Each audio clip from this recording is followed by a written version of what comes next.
going on, everyone? It's Chris, and welcome back to once again another episode of the Survivor This podcast. is the Lasanga podcast now. Really? Okay, so what are we going to talk about then? Lasagna. Lasagna. Okay, we're just what about it exactly? Well, first we got to talk about Survivor, and then I'll get to the lasagna at the end. Okay, yes. Dude. I'm sorry. Yep. I know this. We planned this weeks ahead of time. This I'm show sorry. was scripted. You're reading off of a script right now. Yeah, man. All this stammering right now. It's all in the script.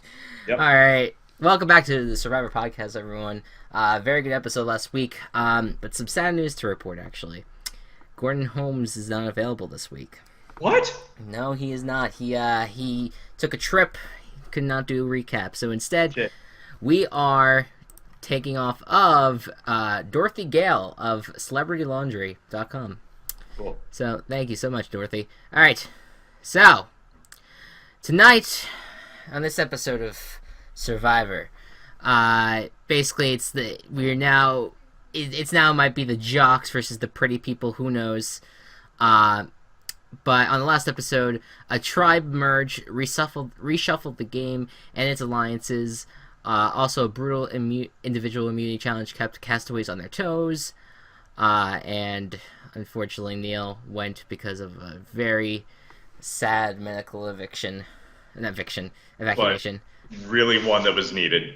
Yeah, absolutely. But he was okay. He actually did return later on as a jury member, so that was good to see. So tonight's episode starts out at the Dara tribe. It's the marriage tribe. Yeah. So Joe... What other tribe would it be, Chris? Right. Joe doesn't feel powerful at all and wants to see what other options he has. Jason is fine. He thinks the brains have to go, and that is the solution. And it looks like Aubrey is going to be the next person to get voted out. Meanwhile, Aubrey feels like she is in high school because the guys are sticking with the pretty woman, and she thinks it is time for the misfits to take revenge. Now, I think that's the plot of Rudolph the Red-Nosed Reindeer. Yeah, right. One of the parts that I didn't want to bring up in the beginning here was that Scott just randomly did like a Forrest Gump reference, which I appreciated. I'm like, it's a good movie. Fantastic movie. So it is now day 20. The adaptation says better than the book. Wait, there's a book? Shit. Yeah. I didn't know that. Started as a book. It's that one, The Chronicles of Narnia, all of them, and Princess Bride. Okay. I see. And Shrek. Okay. So Jason decides to use his daughter's autism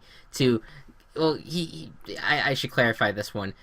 He basically told the story because people were kind of curious, but he said that he's not purposely trying to get himself ahead of the game with it, but he knows that it could help him. So he tells everyone that every red cent he has goes to their care, and they live in kind of like a poverty situation, and it was a really like a nice moment because he was saying like how he knows that she's perfect in every single way, and that he just wants to help her and wants her to be okay in life. So yeah, it was I really appreciated that. He seemed like a good parent. Right. Yeah. And understood that their child is different. Right. Is validating that they have that and not just like trying to erase it. Yeah, exactly. And it kind of made Jason look like a little bit of a better light for me because I've never really been a big fan of Jason this entire game, but it was good to hear that. Now Sydney knows that Jason opening up is going to get him ahead in the game, so she needs to decide what to do to secure her own game. So now we get to the reward challenge. They have to divide into 2 teams of 5. On Jeff's go, they will race out and use stepping poles on the water to transfer one tribe member from one large platform to another. I love this challenge. Yeah, then they will all swim out to a very large tower first team to get to all 5 tribe members on the tower will win reward. They are playing for a nice ice cream visit. Ice cream. So Jeff pointed this out, but Julia and Audrey were the 2 captains, and they each had like 2 different strategies. Julia took the 2 biggest people, which were Scott and Nick, and the 2 smallest people, which I think were Ty and Michelle, probably. Debbie, I think. No, it was Debbie. It was Debbie. Okay, yes. And then Aubrey took like right down the middle. So Sydney, Kyle, Jason, fucking Michelle, and the 4th person. Yeah, right. Joe. 4th person. Joe. Did you say Scott? Yeah, Scott was on. Yes. All right, so here you go. Julia's one of the captains. Nick, Debbie, Scott, and Ty. They do have it listed here, but I wanted to see if you got it. Aubrey's also a captain with Sydney, Michelle, Joe, and Jason. Cool. So who were we forgetting there? No one. Okay, cool. So Julia's team is doing very well out of the gate, and like Aubrey just keeps on falling and falling and falling. It was really depressing after a while. Then at one point, Michelle switched in with Aubrey, but unfortunately it was way too late, and Julia's team won. So like a fucking blowout. Yeah, it was a blowout, and clearly she made the right choice with her tribes. It was interesting because they really hadn't like mentioned who like the captains were before. Yeah, because I think it might have been important for like the scene like immediately afterwards, where it was like Aubrey was like crying and like really devastated about it, and because like she specifically said like she keeps on making bad decision after bad decision, so I guess that's why they specifically mentioned it, and also the fact that they were like the main centerpiece with walking across. So right, yeah, absolutely. Now to go back at tribal or not tribal, the tribe, the camp. It's time for the ice cream. There are very different flavors with cones and sprinkles and cherries and whipped cream and so much more. It's a very detailed recap here, by the way. Jason, so they're all sitting around and they're enjoying their ice cream, while the other 5 are kind of like 10 feet away from them, essentially. And then Jason decides to act like a jerk and tells the winners they can be loud if they want to. They don't have to be quiet just because they won. And then at the while they're just sitting there in the group, the winners, Scott reveals another sob story about how his family struggles for money, and that is the reason why he is on Survivor, which was another very touching moment. We've obviously liked Scott a lot on the show, so it was sad to hear what he was going through, but it was nice for him to talk about it and learn about that. Yeah. So now the guys are alone, which I believe here they're talking about Nick, Scott, and Jason. They think Joe is asleep and start talking game because they think that there's going to be an all-girls alliance, but Nick doesn't really think so. So Nick decides to walk off with Julia and asks her if the woman talked game today. She says no. Now Sydney, this entire time, saw Nick cast Julia away, and Sydney's like on it, and like she just knows that there's something up. So then when Nick comes back, Sydney tells the guys that Nick is talking game with Julia and that they should be careful. But then Nick came back and like she was like, were you talking about like or whatever it was, were you talking game like or you could all girls alliance or something like that, and like like she called him out and all that kind of stuff, and essentially then Jason took Sydney aside, and then Jason tells Sydney that Nick was saying that Nick was the one that was saying that there's an all-girl alliance, so he immediately throws Nick under the bus. And she's very irritated. The plan is to let Aubrey go, but if a guy has to go, Sydney is prepared to vote one out. So that was a very intense scene. Nick, like at some point, when you play this game, you start being way too obvious in terms of what you're doing, and I feel like in this circumstance, maybe Nick was doing a good job hiding what he was actually doing, but Cindy was on him, and we all knew, like, just from the very beginning, even in her introductory video, that she's willing to call people out and she's willing to go after people. So I'm was very glad to see that happen, personally. So now it is time for the immunity challenge. Now Nick has to get back his island, and now tribe mates have to balance on a very narrow perch while holding a handle behind their head. If at any time they let go of the handle or take off a foot, they are out. So long. So Jeff is an asshole during this challenge. What he decides to do is that they're all sitting there, and then he sits on the bench. It's just like, wow, it's so comfortable. It's just like, Jeff, God damn it. So Jeff begins to tempt them with food. That was like, oh yes, that's like one of the key things that happens in Survivor sometimes, where there's sometimes where they just go through the challenge and it's just the regular endurance and they go through it, and then there's the endurance challenge with the addition of the temptation, which is always good because you always see the ones that really think that they're safe enough to get some food. Yep. So there you go. So they tempt everyone with food. It'll be their one and only test at temptation, and Jeff emphasizes this could be $1 million mistake. So then Julia drops off before the food arrives, unfortunately, so she couldn't participate in it. But then Jeff brings pizzas, brownies, drumsticks, and 6 hot dogs with cold drinks. Which, by the way, whenever they do this stuff, like, I've always, like, I have, like, a full stomach right now, and I could easily just eat almost any of that. So, like, the fact, I'm shocked that even, like, the entire everyone just comes down at once. Which I wonder if that'll ever happen in a Survivor episode. It'd be I don't know. Probably not. If, like, all of them decide to drop for food. And then they'll have to, like, go back, watch the video, and see who dropped last. So then they have 10 seconds to decide. Jason, Scott, Joe, and Michelle get off and take the food temptation.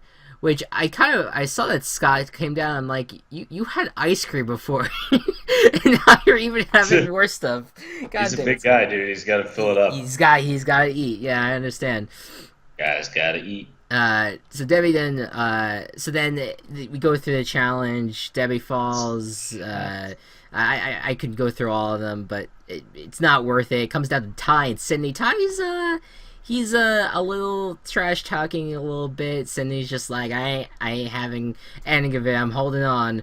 And then they go back and forth, intense camera angles, and Ty is the one that comes out on top, which was surprising because Sydney looked like she was gonna be. She was rock solid. She was rock solid, and Ty was struggling from like the first 5 minutes. He was struggling, so it was a very impressive win by Ty. I don't know how he did it. Yeah, I don't know either. Especially with him being like small like that, he's like has to like stretch for it, like stretch more than anyone. It was impressive for him. And luckily, there was no bad blood after all the trash talk. Ty and Sydney, like, they like immediately like hugged it out. It was all good. But impressive win by Ty and great effort by Sydney.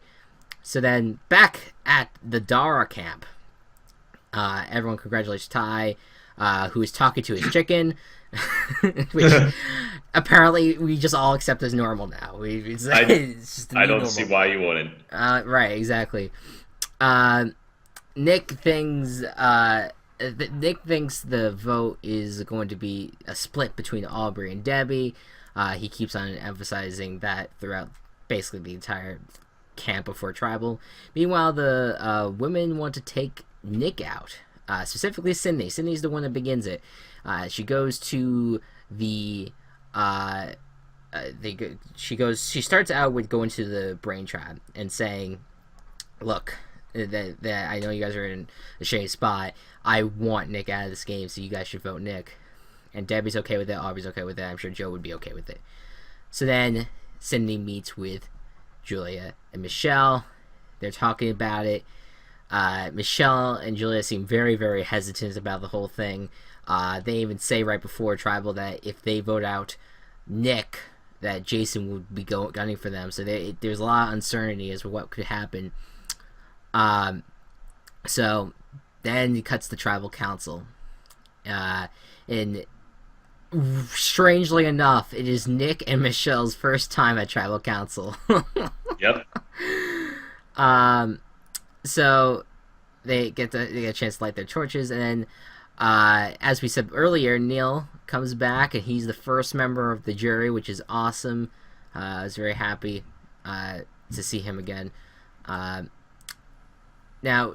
Debbie says that the Brawn and the Beauty have basically merged, and the brains are out on the outs. Ty reveals, then Ty, out of nowhere, here, okay? Ready for this one? Yeah. Ty reveals out of nowhere that there may be a super idol.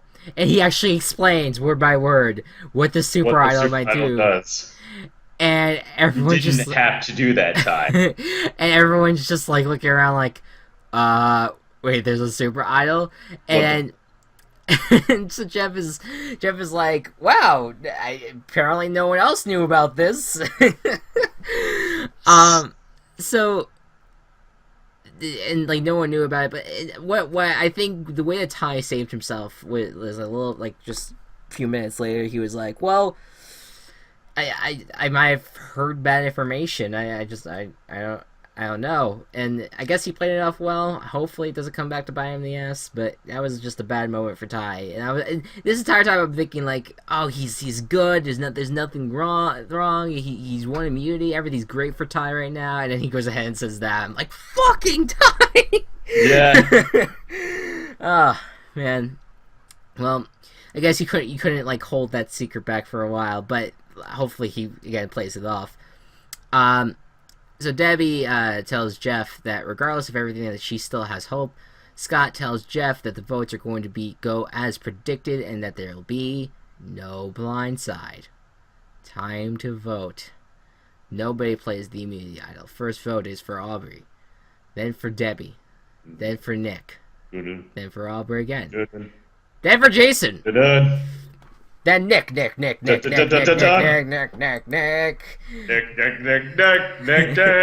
He's gone. Nick is out. He has been eliminated. And wow, how did that even happen? He is out, and it's a huge win for the women. But now Scott and Jason are gonna be pissed, and there's gonna be a lot of drama coming up in the next episode. All right, so real quick, I watched Run Over, the survivor story of Nick. The best castaway ever, as we determined last episode. The best castaway ever. So we get to the preview videos, and we see this guy named Nick, and he's like, oh, I'm this motivational speaker. I think that all of what I do is bullshit. People are dumb. I can control them well. Gets into the game. Between him and Caleb, basically, the Beauty Tribe wins all of their challenges, including when Caleb goes home. He and the others are still able to win all of their challenges. When the fucking tribe switch, he remains on the tribe that for those 2 weeks did not go to tribal. So despite this, he still talks about how great he is at manipulating people and working things to his advantage. Then the tribes merge. He wins immunity. Great. Good for him. Still no tribal because fucking Neil has an infection in his knee and has to be medically evacuated. So next week, he drops down, doesn't even fucking get the food. He just drops down and, like, after the food is already like, presented, and then everyone else is like, hey, this guy's a fucking dick. Let's get him out. And so they got him out. First tribal council he ever went to, he got eliminated. Despite how much game he talked. This is my favorite Survivor story ever. Oh my god! And there's a lot of that. Like you just know, just the way that he's played that entire game, that he was just being so manipulated the manipulative the whole time, and and just the fact that he's out first, it The first shocks. chance Yeah, possible. he was running the show. He was running the show, and Yep, he's he out. sure was. Oh my He god. sure was. Best castaway ever. Anyways, with that, Chris swept this week, predicting both Ty and Nick correctly. Which I cannot believe that So happened. he capitalizes on his lead and is now winning 9-6. Yeah, you'll catch up. Fucking, I haven't scored anything since I swept, so. It's all good. It's all good. So yeah, it was that was by far one of the one of my favorite episodes of So Survivor. great.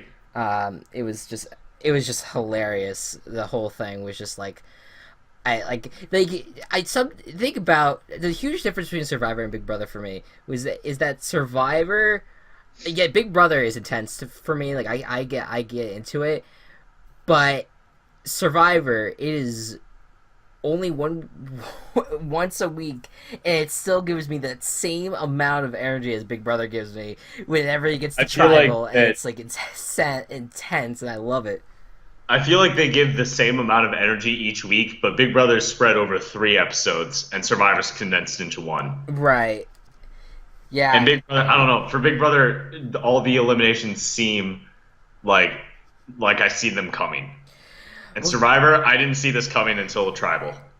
right, exactly, and it kind of that could be a huge flaw for Big Brother too, because it's like they have the live feed, so everyone already knows what the route's going to be, and like the only thing that you really get, and even for people that don't watch the show, like there's just so much knowledge that you learn ahead of time that, or you watch the live feeds rather. There's so much knowledge that you find out ahead of time with all the extra episodes that Yeah. it's like if there's sometimes that there is a blind side and things that happen on during the live show that you're like, what the fuck? Not lately, Because Judas. right? And Because Judas. oh yeah, that's true. Judas did try to go after, but there's still sometimes that it's like that Fucking stupid. it's not as there's not as many plot twists in Yeah. Big Brother as is in Survivor, and I would prefer a pre-taped Big Brother season. Probably, I think Yeah. that would be interesting. You would not. I would not. Watch the live feeds way too often. I do, and I take full advantage of it. But if they did do a pre-tape, it wouldn't be too depressed. Like I would still enjoy it.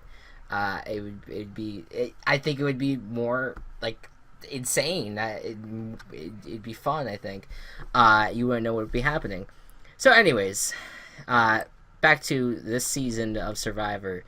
Let's talk who we think is going to win and All right. the immunity challenge. So I went out on a limb, and something weird is gonna happen. Maybe it'll be like Puzzle Railers, some shit. I don't know. Debbie's gonna win. I don't want her to win. Let me clear that up. Of course. But I think she's going to win. So Debbie is going to be the winner of the immunity challenge, according to Gocubs. According to me, this was a tough one for me, but I'm going to go with another sort of shocker with Jason, and Cool. he wins the immunity, and he begins to lead the way of a possible blindside to the other side that tried to get him and Scott out. Now, on to who we think is going to be going home this week. Go ahead, go Cubs. I said that Sydney was going to be going home. I don't really know why. Well, I think it's because like they kind of teased that there was like, oh, the guys are gonna fight back, and I think it just might end up being Sydney.